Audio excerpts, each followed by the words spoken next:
దేవునికి స్తోత్రం కలుగును గాక. హల్లెలూయా.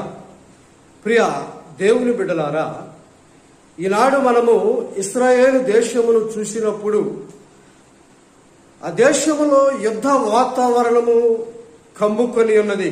అనేక దేశాలు, లెబాను, ఇరాను, గాజా, ఇలాంటి ప్రదేశాలు, ఆ యొక్క రాజ్యాలు ఇశ్రాయేలు మీదకు యుద్ధాన్ని ప్రకటించి ఇశ్రాయేలును ఇరుకులో పెడుతూ ఉన్నాయి. కాబట్టి ఈ సమయంలో మనం ఏం చేయాలంటే ఇశ్రాయేలు కొరకు మనము ప్రార్థన చేయాలి. ఎందుకంటే దేవుని వాక్యం చెబుతుంది, ఇశ్రాయేలును కాపాడువాడు కునుకడు నిద్రపోడు అని దేవుని వాక్యం చెబుతా ఉంది.